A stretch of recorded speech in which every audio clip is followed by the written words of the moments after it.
from the book, she says, she's reading, I'm quoting, page 261 of the Satanic Verses. White women. White women. Never mind fact. Jewish or non-differential. White women were for fucking and throwing over. This is, I'm reading page 261 of the Satanic Verses. That she is reading to the public and the boy is listening. White women. No man fat means, they look like a bag of potatoes, sexually not very, very desirable. Or Jewish with a poly nose, crooked nose. Don't worry. Non-differential. You can't make out the difference whether she is Swiss or German or French or English. What? You can't make out the difference. The only qualification is she must be white. If she's white, they are away for and throwing away. So this young man, he hears, and he's out for mischief with 5 other friends of his. He's going to the Central Park in New York. A white woman, very athletic. She's doing jogging. She wants to keep herself fit and trim. So they see her, and it triggers the fellow off. This is it, man. The Bible says, Salman's Satanic Verses says, white women, no man fat, Jewish or non-differential. This is nice and trim. So they go for her like a pack of wolves. And one fellow bashes her on the head and she falls unconscious. And they gang raped her one by one. And when they're caught, they said that the pleasure that they got in the sweat and the blood and the gore, it titillated the taste. You're programming people, can't you see? With filth. This is how you program, create devils and morons. Brainwashing, they're being brainwashed. You want this to be read to your mother, your sister, your wife and your daughter? And you Penguin Viking, Peter Mayer of Penguin Viking, you gave this fellow $800,000 to tell the world that your mother, your wife, your sister and your daughter, they were for and thrown away. What has happened to you? How did he bewitch you? What has he done to you? How did he do it? Shouldn't you ask him? Shouldn't you ask anybody, how do you do it? When our white rulers were shown that, they said, no, ban the book. What are you doing? You're going to program people. They will be looking for white women. Wherever they say white women, do you know what they are for? So they went what is called wilding. On the 8th of May, Times Magazine, if you can lay your hands on it, it says wilding, new word. They invented a new word. Means they went wild, they went berserk. Like a pack of wolves smelling blood. What are you doing? What are you doing to the world, to mankind? And Mrs. Thatcher, just recently, I'm reading this, Monday, September 11th, Maggie says no to sex investigation. I don't know whether you read in your newspapers. Dateline from London again. She says no to sex investigation in Britain. There is a society or a body, it says Mrs. Thatcher has said no to plan for the biggest ever investigation into the sexual habits of Britons. They want to know the preferences of the British men and women in sex. This is no. Maggie says, no, you shall not do that. I admire her for that. By God, I admire her. She's Muslim. She's Muslim-like. Maybe she's reading the Quran.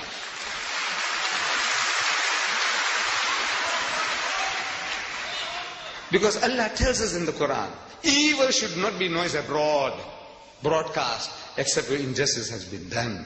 Because once you say things, there are things you can insinuate and you can program people. Like this. Look how easily people can be programmed. British girls are too easy. British girls, I'm reading from Sunday Times, one of the leading newspapers, Sunday newspapers in South Africa, dated July 9th. It says, British girls are too easy. Latin lovers reckon there's no skill in chatting up British girls because it's too easy to get them into bed. The Italian stallions, in the holiday resort of Rimini hold a Playboy of the Year contest, earning points for each girl they make love to. They have a contest. Prim, Catholic Italian girls merit 10 points. If you get a prim Catholic Italian girl, if you get her into bed, 10 points for a bonk. One bonk, you get 10 points. French girls, if you can bed a French girl, you get 6 points. And if you bed a German Fräulein, you get 5 points. But British tourists are worth just 1 point.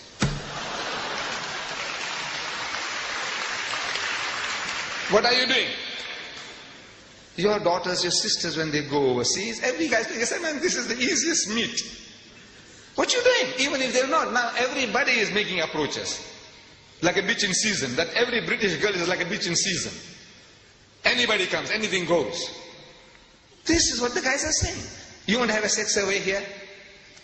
Here, September 16, 1989, The Economist, your news magazine, The Economist, says a woman was raped on a London tube. You know, your underground. She was raped. So they carried out a survey. And a survey showed that only 24% of women thought the tube safe during the day, during the daytime. Only 24% of women thought the tube safe during the daytime, and only 1% at night. You know what they're telling you? This is semantics, playing with words. They're telling you that 99% of your mothers and your sisters and your daughters are terrified at night. 99%. But they say only 1% feel safe. Instead of saying 99% feel unsafe. The masters of language. This is how they do it. You want the world to know? You want to take statistics? Dr. Kinsey, the American, he did it. The Life of the American Female. The Life of the American Female by Dr. Kinsey. I read it. I read it. But I will not allow my wife to read. Fortunately, she can't. But I will not definitely allow my daughter to read. Why? Because by reading that stuff, it's going to pollute their minds. It will give them filthy, dirty ideas which they could never have imagined. I can't give you details because it might create the same problems. I will not share it with you, what I read. Dr. Kinsey's Life of the American Female. If you read it, it's the same. The British female is the same. The French female is the same. The German female is the same. On the average, they'll be the same. Gives you ideas. Filthy, dirty things. Mrs. Margaret Thatcher is wise. She says, no, you shall not do it. I take off my hat to her. By God, she's acting as a Muslim. This is Islam. These things you don't do. And even what they call, this is royal gossip, that even British rags won't publish. Look, they have certain standards. You know, rags, British rags, these rotten papers, filthy, dirty newspaper, they talk about all the filth and the dirt, pornographic thing. And bigger headline, not even Britain's notorious gutter press. You have a gutter press here? Even notorious gutter press dares to print the story Yanks have read. The Americans have been reading. What? Mum's the word about Zara's dad. Mum's the word. Keep quiet. Don't utter anything about who is the father of Zara. Who is Zara? She is the daughter of Princess Anne. Now they're insinuating that she is the bastard child of Peter Cross, who was her bodyguard. 8 years ago, he committed adultery with her, and he got this child, which was given out to the world as the child of Peter Phillips. But she was not. She is a bastard child by Peter Cross. The picture is given. The princess is there. The princess is there. And the dashing detective is there, behind the princess. What are you doing? What are you insinuating? You are destroying the life of a child. Can't you see? One child. You are insinuating that she is a bastard child. She is a bastard child.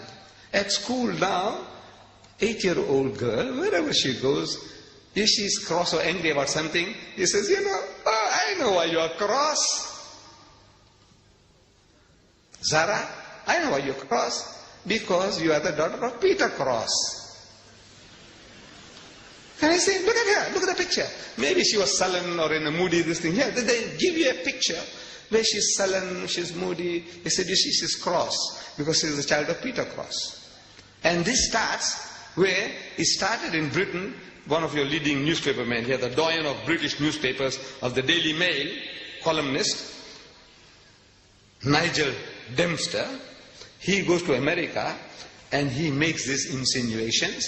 He said Mr. Dempster was offering his expert opinion on the recently announced separation of Annie from her Mark Phillips, her husband, the undisputed father of Annie's son, Peter, age 11. Undisputed. He's got it blood tested. Can you imagine? He says now he's undisputed. How do you know he's undisputed? But now he's undisputed. He's giving the guarantee that the 11-year-old boy is undisputed his father's son. Asked by an interviewer to explain the breakup of the marriage, Mr. Dempster said the problems dated back with the birth of Zara and cited long-standing allegations of an affair at that time between Annie and a dashing detective, Peter Cross, who was then her bodyguard. The newspaper says it's an old trick. Get the story published over here, means in America, first, and then you can write about it at home in England. You say, the Americans say, I'm not saying anything. The American newspaper said that Zara is the bastard child of Peter Cross. Can you do that? In the house of Islam, can you get away with that? By God. But this we want to protect, we want to help you, we want to teach you, but you can't teach, you can't help if you don't know the book yourself. If we don't know our own book, we don't know the games that they're playing, to be warned. Once you know, you can deal with the matter better. So, we are told, Allah tells in the Quran, Ya ayyuhallazina amanu, say, oh you who believe, Ajtanibu kathiran min adh-dhann. Say, avoid of much of suspicion as possible. Inna ba'da dhanni ithmun, because in most cases suspicion is a sin. Wala tajassasu, and do not spy upon one another. Wala yakhtab ba'dukum ba'da, and do not backbite or slander one another. Ayuhibbu ahadukum an yakula lahma akhihi maytan. Is there a single one of you? Is there one of you who's prepared to eat the meat of his dead brother? That's what you are doing. The person is not there to defend himself or herself. You are eating your dead brother's meat or your dead sister's meat. Allah is asking, is there one of you who's prepared to do that? Eat his dead brother's meat. Even cannibals don't do that. They love your meat, love my meat, but not his brother, and carry and dead meat at that. فَكَرِهْتُمُوهُ, says stop. Nay, they will abhor it. Unko karahat hogi karahat. They wouldn't like it. Wattaqullah, say, fear Allah. Stop it. Inna Allah wa tawwabur rahim. Even now, Allah is of forgiving, most merciful. Jo ho gaya to ho gaya. What has happened in the past has happened. Stop it. No more. This is barbaric. This is barbaric teaching. These are satanic verses. The Hadith says these are satanic verses. This is satanic? Is this satanic? Or you are satanic? Who is satanic? What is satanic? No, the trouble is also with us. We have let the Quran down. We don't know our own book. This ayah, how many of us have read? How many of us are trying to live by it? Very few. You know why? We are not programmed with it. To be programmed, you read, and you become aware and implement it in your life. This was from Surah Hujurat, again, chapter 49, ayah number 12. Don't spy, don't snoop, no snooping, no slander.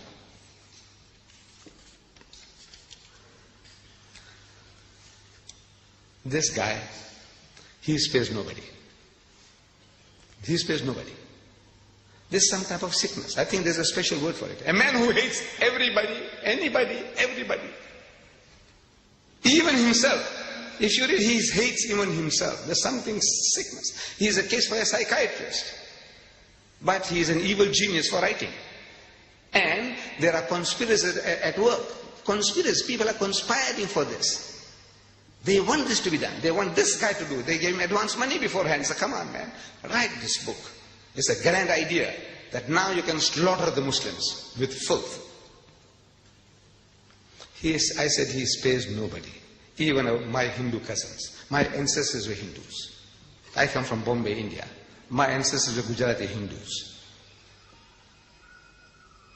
I'm thanking Rajiv Gandhi. We all Muslims, we must thank Rajiv Gandhi for banning the book. But I'm telling him in my little booklet, I says, Rajiv, you have done yourself a great favor.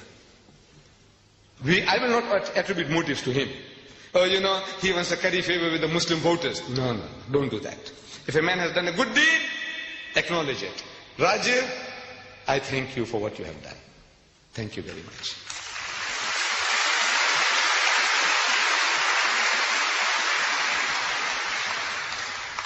But this is the benefit of a good act. If you do something good, the benefits, the rewards are so much greater. You are actually helping yourself. I said, you have done yourself a great favor by banning the book. Because in that book, maybe he didn't know, maybe the Hindus don't know, that he hasn't spared the gods of the Hindus. He hasn't spared the gods. On page 539, he says, a direct quote I'm giving you now. Here was a lecherous, drunken Rama, the god of the Hindus. Rama is the seventh incarnation of God, according to Hindu philosophy. Krishna is the eighth incarnation of God. Buddha, the ninth incarnation of God. Rama, here he calls him lecherous, obsessed with sex, drunken, alcoholic. Rama, and a flighty Sita, his wife, worshipped by millions of Hindus as a goddess. She is a flighty woman. Flighty doesn't mean flying away from sexual approaches. Flighty means one who is easily excited, easily aroused sexually, like a bitch in season, randy. This is what he's saying, flighty. Go and look up your dictionary at home. Flighty. Flighty doesn't mean flying away, flying into illicit sex. And while Ravana, the demon king, was depicted as an upright and honest man. The devil is an upright and honest man. The gods of the Hindus, he is a lecherous debaucher and drunkard. And his wife is a whore, harlot. That's what he's implying. Jibreel, that's Rushdie. Now he's taking the role of Jibreel. He's Jibreel. Gabriel. Jibreel is playing Ravana. He plays the part of the demon king, but as a saint. The saint he makes into a devil, and the devil he makes into a saint, and he takes the role of the devil becoming a saint. George explained in fascinated horror, looks like he's trying deliberately to set up a final confrontation with religious sectarians, knowing he can't win. Look, he's writing, Rushdie is writing this. A prophecy about himself, that look, he's doing this. He's trying to create a play within a play, a dream within a dream, so he can get away with this. I was only dreaming. You know when he had sex with the queen, he was only dreaming. He didn't literally do it. That's how these perverts will say, look, he was only dreaming. I said, you khabis, when he wrote it, he wasn't dreaming, was he?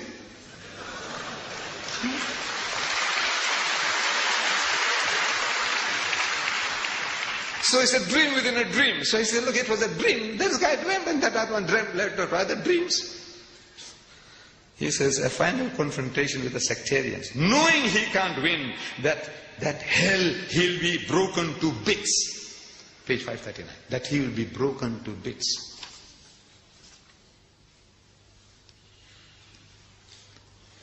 My dear brothers and sisters, the problems generated by this satanic Salman, Satanic Verses, in his notorious book, are too vast for any one person to handle.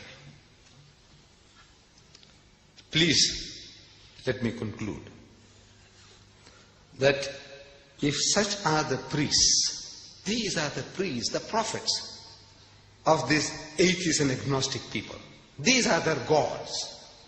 If such are the priests, like Rushdie and his fellow travelers, with a Bible like the Satanic Verses, God bless the congregation.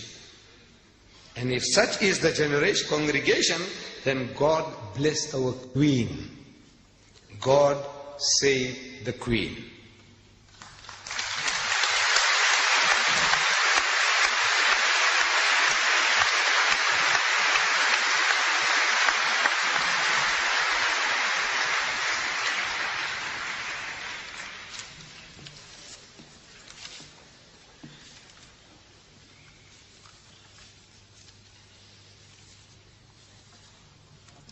Assalamu alaikum wa rahmatullahi wa barakatuh. We're most grateful to Sheikh Ahmed Deedat for presenting his views and analysis of the Satanic Verses. Jazakallah khair. It has been truly enlightening. How Rushdie fooled the West. How true. Weren't we all fooled? We shall begin the question and answer segment of this program shortly. At this time, I would like to invite those members of the audience who would like to ask questions to Sheikh Deedat on the topic to form an orderly queue behind the microphone, which has been specially provided for your use.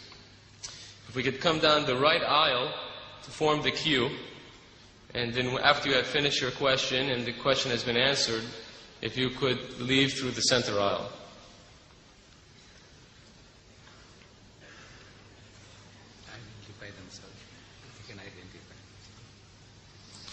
While you are forming the queue, it is essential that the following guidelines be strictly adhered to, so I would like to fill you in. This will avoid the chairman having to interrupt the questioner. This is a question time, not an opportunity for you to make a speech. If you want to make a speech, then I suggest you hire a hall, such as Sheikh Deedat has done today, the Royal Albert Hall, and he has graciously consented to entertain your questions. Please, only one question per visit to the microphone. If you have further questions, please just go down the center aisle and take your place at the back of the queue again. So this way, more people have an opportunity to ask questions, and as well, we get a broad range of questions. Please do not interrupt the answer. Ask your question and be respectful enough to listen to the answer. This is not a debate. Finally, please keep your questions succinct and related to the topic of today's lecture, how Rushdie fooled the West. It is not fair to the speaker or to the rest of the audience to ask a question on another topic. There are many tapes which you can purchase after this question segment, which will deal with all of the other topics. There are approximately 65 tapes. If you could see Brother Shamshad, I'm sure that he could help to fill any needs that you might have to get any of the videotapes.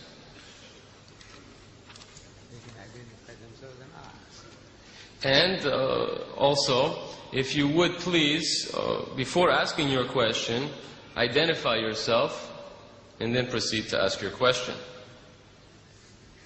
Okay. I think then we're ready for the first question.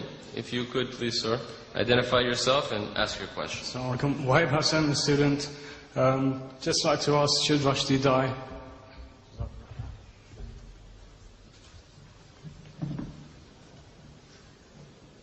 My son, are you British? Are you British? Huh? You are a Britisher. Now, if you are a Britisher, you see, I said, how Rushdie fooled the West. You are one of those. And if he did to your queen, if he did to your ruler, Mrs. Thatcher, what Rushdie did, I want to know from you, what would you do? What you would do. I want to know, if you are a Britisher, if you are a loyal citizen of this country, I want to know from you, what would you be doing?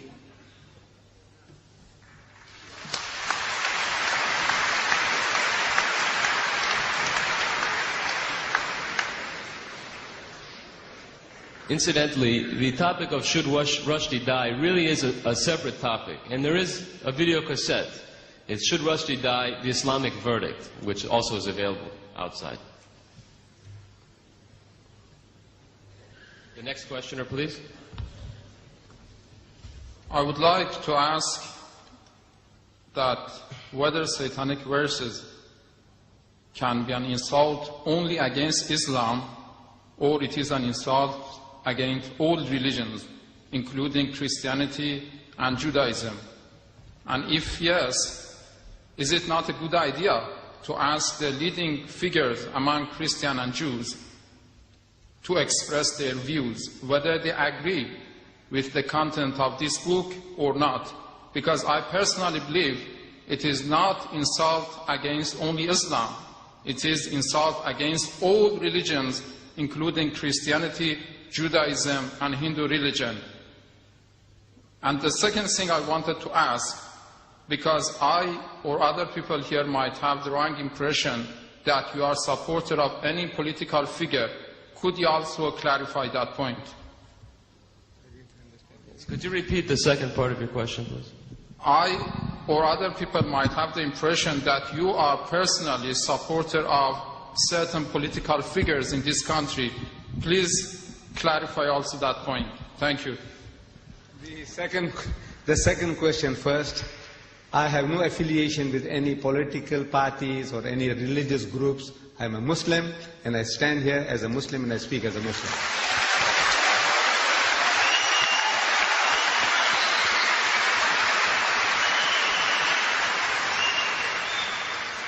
With regards to the first question, you see, when I said how he took the West, more specifically tonight, the British, for a ride. Now the British, you can't say the British are only Christians. My Muslim brothers say they are British. The Jews in this country say they are British. The atheists say they are British. So I said, look, everybody is involved. You don't have to carry any religious label, affiliation, to specifically address you. He says, now look, you as a Jew, you know, you are being attacked. You as a Christian are being attacked. I said the whole of humanity, or the whites in general, and we Muslims in particular, everybody is attacked. So we don't have to start separating. I said, now where is your stand? You as a Britisher, whether you are an atheist or a Muslim or whatever you are. If you are a Britisher, you live in this country, you have been enjoying the benefits of this land, I want to know what is your stand, what must you do? And I told you, I spelled it out for you. The thing we have to do is to educate the people about the book. When he opens his mouth, Rushdie, so come, let us talk. This is what I'm suggesting, that you call the people for a dialogue. Sit down, man, give him a cup of tea, give him your bhajjas and samosas. I don't know whether you understand that. You see, you ask the Pakistani what I'm talking about. You know, I don't know whether you are from Iran or from where, what the bhajjas and samosas, whether you understand. But our bhajjas and samosas will do the trick. Give it to the guy. Give it to the guy and talk to him.